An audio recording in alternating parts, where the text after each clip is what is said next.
Thank you very much, and I'd just like to say thank you to the committee and to Dr. Bonavali and Dr. Andre for inviting me here today. It's an honor to be here with so many of the people, especially in this session, whose work that I've read and I've looked up to. So thank you for including me here to share a little bit about our work. I'm going to talk primarily on our clinical trial and our work in DFMO in neuroblastoma. Just for those who are not pediatric oncologists, just one slide.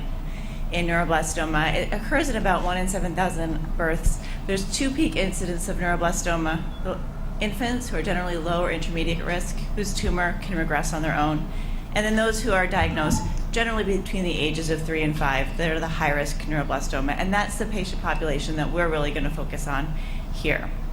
This accounts for a large percentage of pediatric oncology deaths. So just in reviewing the current treatment right now in the US for high-risk neuroblastoma, it includes 5 to 6 cycles of chemotherapy, followed within there's surgical resection of the primary tumor, followed by consolidation with an autologous bone marrow transplant.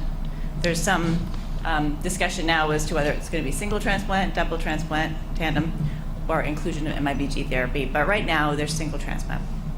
Then followed by radiation to the primary tumor site, and then treatment with both retinoic acid and the chimeric 14/18 antibody.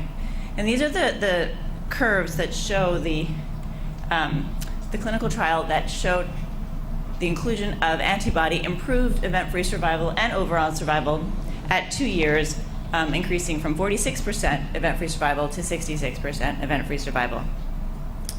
The study was updated with the results in 2014 at the A&R meeting, where they actually showed that there's continued decrease in EFS from the 64%. Here, they corrected it from 66 to 64% as the data matured, down to 54% at 4 years, with the control arm being 44%. There's 100 patients in each arm, and the p-value at this point is no longer significant, which is interesting as antibody was approved last summer, FDA approved for use in this population in the US. It's not been extended in many countries, primarily because of cost, but this also then puts into question. The OS, though, is still significant. So this is the clinical trial where we are basing a lot of our work now as a historical control as we move forward. So DFMO was first used in neuroblastoma by Dr. Andre Bachman, who was initially in Hawaii, is actually now in Grand Rapids, Michigan with us, when he noticed that the ODC was linked to MYC and overexpression. DFMO inhibits ODC, which is important in the formation of polyamines being building blocks required for cells to grow and divide. An overexpression of ODC has been found in neuroblastoma and found to be a poor prognostic indicator of neuroblastoma as well. So inhibition of ODC is thought to then decrease polyamines, resulting in apoptosis. And we wanted to look at that in our laboratory a little bit more, how this works. So DFMO inhibition of ODC, we found that the decrease in polyamines resulted in decrease of the hypuscination of EIF5A and can decrease LIN28. The reversal of the LIN28 LAT7 axis is actually really important in pediatric cancer stem cells, and any cancer stem cells. LIN28 overexpression results in stemness and increase in glycolytic metabolism, and when we treat with DFMO, we see a decrease in LIN28, an increase in LAT7. We also see, with the increase in LAT7, then we see a decrease in MYC amplification. I didn't show all of the data for this, which we did, was published in OncoTarget. And so in our lab, we're now doing a little bit more work on cancer stem cells in the use of DFMO to inhibit the cancer stem cells. As we've shown, it decreases LIN28, it increases LAT7 in neuroblastoma cells, it decreases MYC.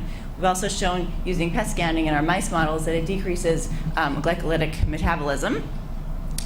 And so we wanted to look in vitro and in vivo. In our in vitro models, we used neurosphere assays to show that neurosphere formation in vitro was inhibited in the presence of DFMO, and then in our limiting dilution assays and xenograft models showed that when we insert into mice 10, 50, or 100 cells per mouse, in the untreated mice we saw 6 to 9 out of 10 mice formed tumors in cells that were treated in culture prior to injection into the mice, either for 10 days or 20 days with DFMO. The remaining viable cells, either at 10, 50, or 20, 100 cells per mouse injected, showed a decrease in tumor formation. So the ability to form tumors in mice was decreased after the cells were in the presence of DFMO. And so these results lent us to move towards a clinical trial, both first in phase 1 and then in phase 2.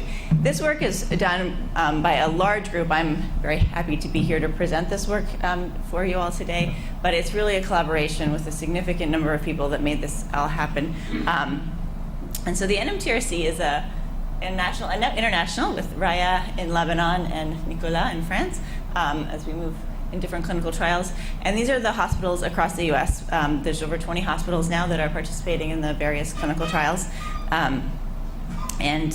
I'll go through, it's a mixture of phase 1, 2, and molecularly guided therapy trials. So the DFMO phase 1 study was started 6 years ago, actually, where we looked at increasing doses of DFMO in patients with relapsed or refractory neuroblastoma, so patients who had already bypassed standard of care treatment, had relapsed multiple times. They were given DFMO for one cycle of 28 days alone with a scan, and then combination with DFMO and etoposide for another in cycles 2 through 5. Etoposide was given metronomic dosing at 50 milligrams per meter squared per day on days 1 through 14 of each cycle. Patients could continue afterwards. Many patients continued with just DFMO after the 5 cycles. In terms of the results of our phase 1, all 4 dose levels were found to be safe. We did not we had no serious adverse events. We did not reach an MTD. We didn't feel it was necessary to continue to dose escalate in the adult studies with phase 1 with DFMO. They escalated to much higher doses prior to reaching an MTD, but felt that in the adult studies they showed that through biopsy of skin and colon that the ODC activity was inhibited at these doses in patients. And we saw in our study that urine polyamines decreased to normal level. So we felt that we were hitting a biologically active dose and didn't need to continue on to toxicity. The outcome, we had a difference in the mean and median progression-free survivals because we had patients that had done quite well. 3 patients out of 18 were long-term survivors. And this was interesting for us to see. In many of our other phase 1s, most patients don't ultimately survive. And these 3 patients had all been referred to hospice, had all been multiply relapsed. And going on to the study, 3 of them are currently, the 2 boys are 6 years from starting the DFMO, all of them were on DFMO for about 2 years. The little girl, Ariana, she was told she had 6 months to live before she came on to this study, and that was 3 years ago. So this was a surprising but encouraging finding in our phase 1. But phase 1 is really for safety. So we then moved on to our phase 2 clinical trial. So this was a trial, as we saw in the laboratory, our goal was to target the cancer stem cells. The biggest problem with neuroblastoma, we can often get children into remission, but keeping them into remission is the challenge. As we see in even the ANR study, the ANBLO-32 study, 50% of children relapse. So can we prevent children from relapsing if we put them on a maintenance therapy that's ideally targeted towards the cancer stem cells for 2 years, a little bit like learning from the leukemia patients and the leukemia researchers, which that's made a significant difference. So children were treated. We actually put 2 groups of kids on study. The stratum 1 patients were children who are at the end of the successful upfront therapy.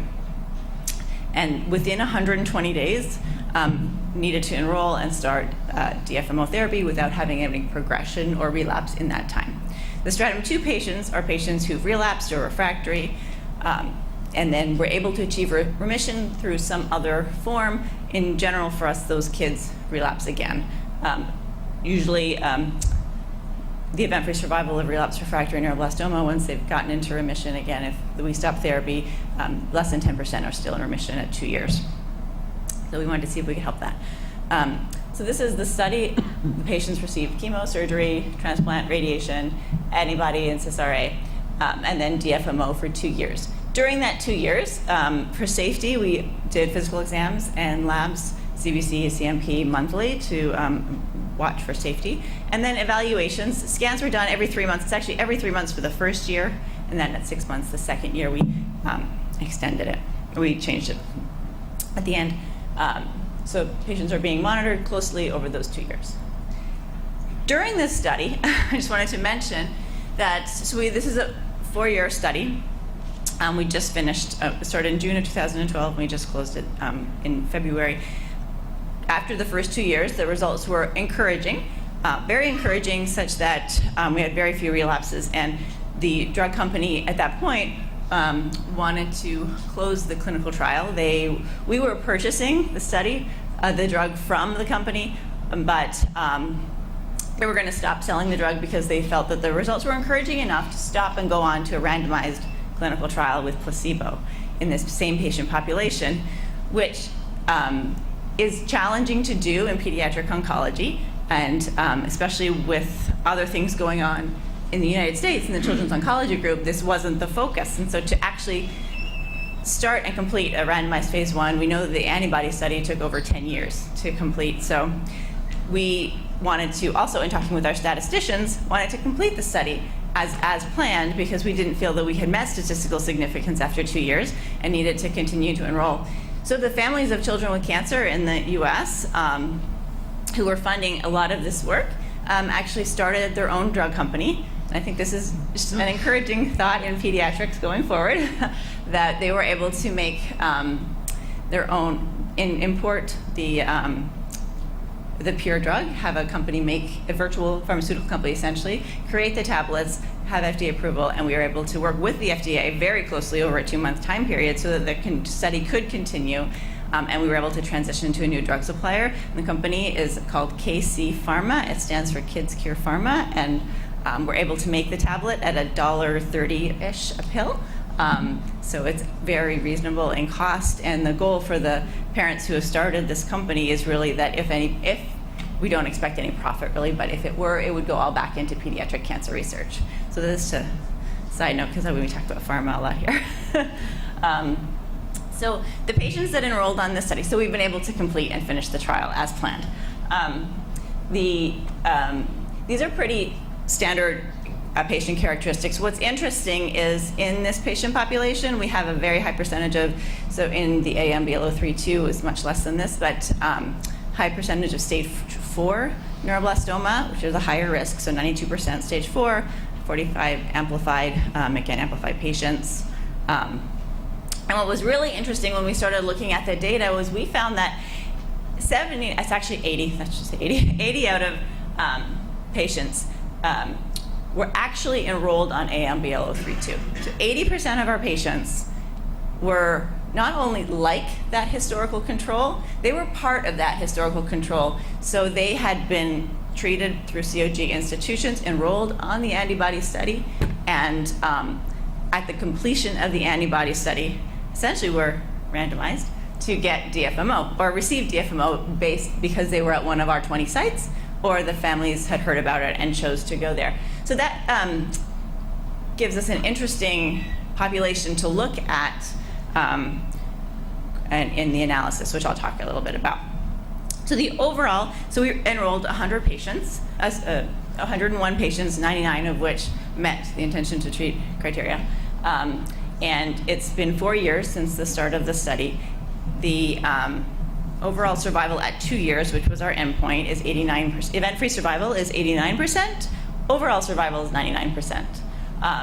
So this is much higher than we had expected, and are very encouraged. It brings us question now into how to move this forward, and do we need the phase 3 trial? That the plan. This is just after a phase 1 standard, we would do a phase 2, and then theoretically move on to phase 3. But now, in our discussions with the FDA and a lot of the other physicians that we're working with, we'd love to hear your thoughts on that, because at our children's hospital in Grand Rapids, over the last 4 years, we've not had a child with high-risk neuroblastoma relapse. We had noticed 2 years in that our phase 1 enrollment was decreasing, and we were realizing through the NMTRC that it's because none of our kids were relapsing. So how do we go? Do we go back to what it was like before? Do we not, is the question. We wanted to look at just some of the other interesting populations in neuroblastoma. McGAN amplified tumors generally do have a worse prognosis than non-McGAN amplified, given that DFMO targets McGAN as well. We wanted to look, did this potentially help the McGAN population more than it helped the other, in that it makes them equal now. The McGAN patients are doing equally as well as the non-McGAN amplified. Actually, and the one patient that has passed away was not McGAN amplified, so they did better.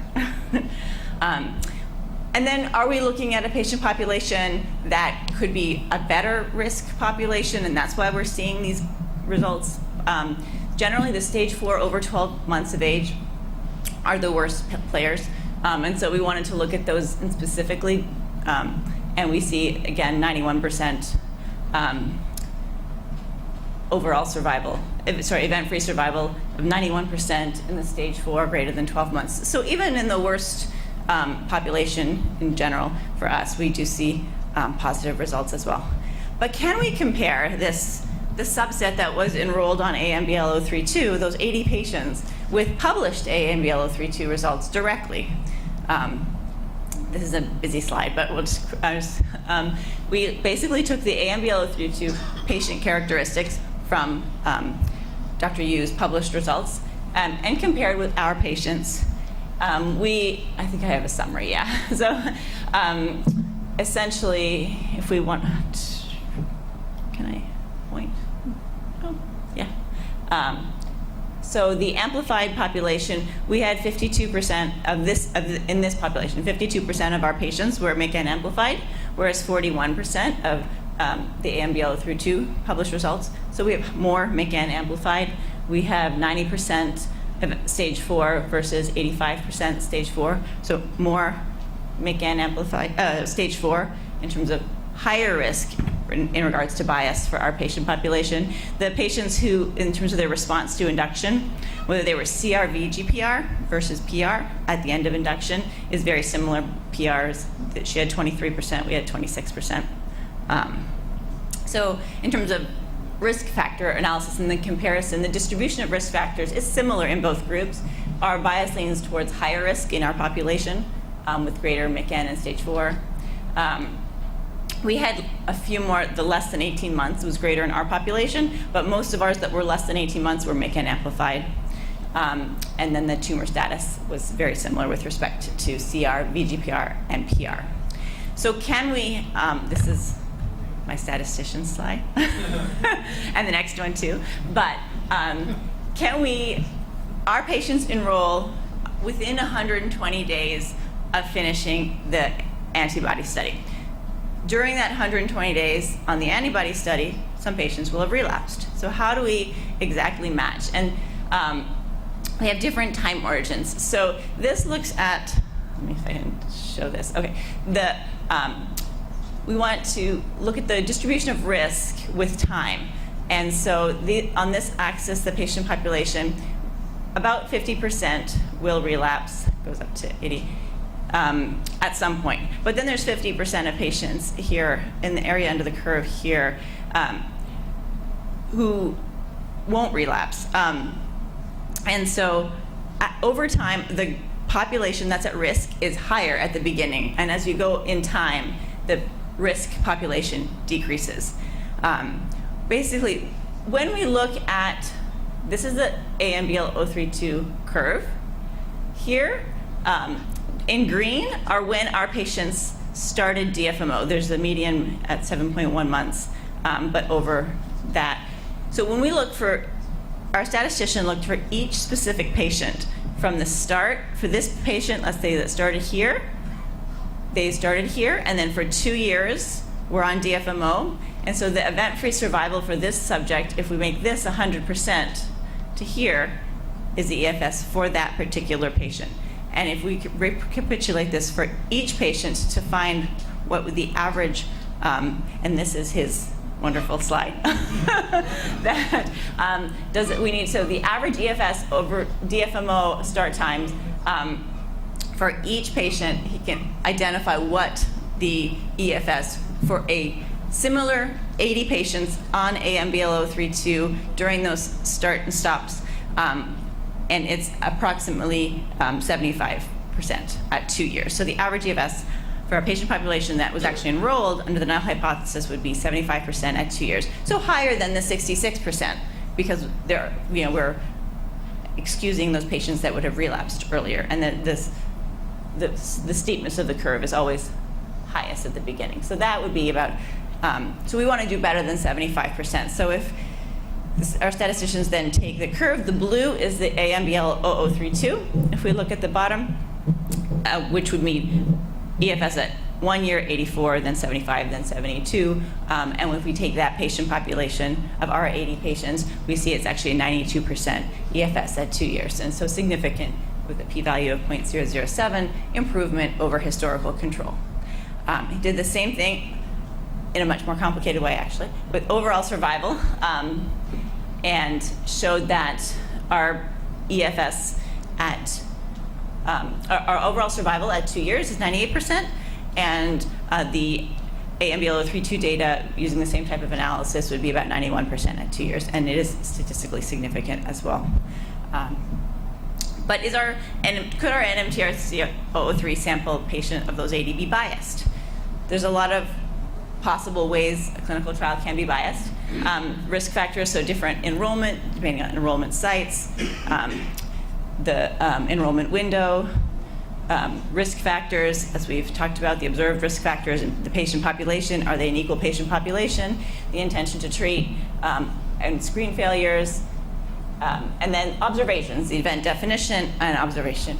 So I want to go through each of these just a little bit. So the enrollment sites, we had 20 sites enrolling patients. All of these sites also enrolled on AMBL032. They're all COG sites, so the sites were similar within the two groups. The statistical evaluation for event-free survival for each patient on study at the time point when they began DFMO allows for a direct comparison, as we've shown, according to our statisticians. So, and then the risk factors, as I mentioned already, we had a actually higher risk patient population if we look at MIC and stage 4, suggesting a bias in the opposite direction. The intention to treat, all but 2 patients after central review met study criteria for intention to treat. It's unlikely that those 2 patients would be enough to cause bias. They're actually doing fine. 1 patient, the site, it was supposed to be within 120 days. One of our sites, there had been a patient they had who was 6 months off retinoic acid. They re-put them on retinoic acid to reset the clock. You can't do that. And so then after they enrolled the patient because it went within 120 days of retinoic acid, but there had been a 6-month gap when the patient was off treatment. So we don't feel like those patients would actually cause bias. There were 10 screen failures. So patients who were either screened, 4 had relapsed on the enrollment scan, and therefore they would be captured as a relapse on the AMBL032 curve. So adjusting the curve accounts for those patients. The other 6, they did not complete enrollment procedures within the 120-day window.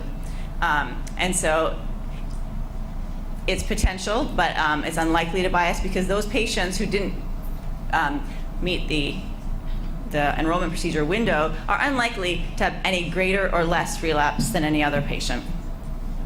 The events observations, we actually scanned more frequently than AMBL032. AMBL032 studies scanned at 3-month interval from the start of antibody, and then 6 months beyond that. We started the 3-month scanning at approximately 7.1 months from the start of, and so in screening more frequently, we're more likely to pick up relapses earlier, so it would bias in the opposite direction. And then in terms of event definition, relapse is an objective measure, and so there's no bias there. And then our radiology techniques have actually improved. In the US, previously on the AMBL032, they were simply looking at the the static black and white MIBG scans that you've all seen versus the new fusion scans where we're doing a SPECT CT along with the MIBG, and we are finding relapses earlier using the more sensitive radiological techniques. So the bias, again, would be more in the direction towards finding earlier and smaller relapses. So accounting for all potential forms of bias, the difference in EFS and OS outcome in these cohorts appears to be greater than what can be accounted for any sources of bias. But this appears to be still just a phase 2 trial. But where do we go from there? In terms of toxicity, this is a very well-tolerated drug. Really, there were no serious adverse events that required stopping of the medication. We did have we had one serious adverse event, and we had a hypoglycemia in a patient who was G2 fed, who had a viral illness with vomiting, diarrhea, was not able to tolerate feeds, and in the morning had a hypoglycemia. More likely related to the infection and the vomiting and diarrhea than the DFMO, and the patient has continued on and has never had that recur. But that was because the patient was admitted a serious adverse event. And then, but otherwise, we've seen a few, probably the most common side effect is increase in liver enzymes, AST and ALT, but not to the level where we would need to hold medication. So the patient's AST, ALT went up to 200 and then came back down on their own while continuing DFMO. In the adult studies, their MTD toxicity was hearing loss. We are following audiograms. Different than cisplatin or chemotherapy-induced hearing loss, the DFMO hearing loss in the adults is reversible. And on stopping the medication, so the hearing loss returns. So we have been following audiograms closely on this study and have not had to stop patients for hearing loss. In terms of the stratum 2 patients, these are patients who were relapsed refractory, are able to get back into remission. Our goal, our hypothesis was that we would increase the 2-year EFS to 30% from 10% expected based on historical data. We actually see the event-free survival of 49%, that is holding out to 4 years now, and overall survival of 83%. This is encouraging. I didn't show the breakdown, but it was primarily the patients who are refractory do better than the relapsed patients who get back into remission.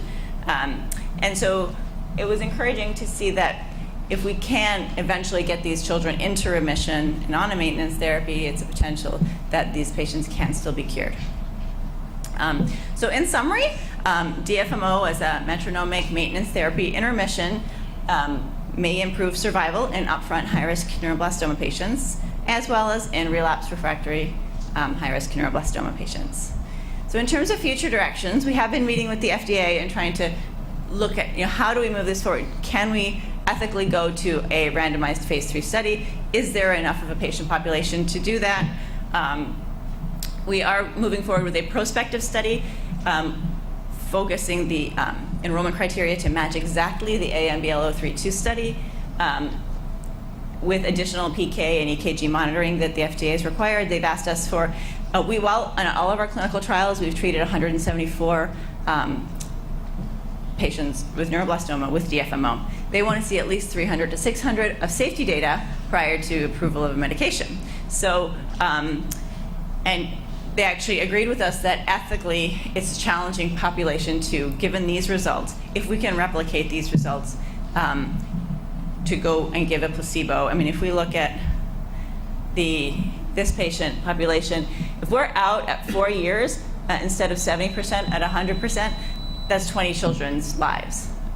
So it's challenging, especially with the involvement of the parent advocates at the FDA right now. So we're not, they would like to see a randomized study in a select patient population, perhaps relapsed refractory. We're still exploring what that would look like, and then can we replicate these results in a prospective study.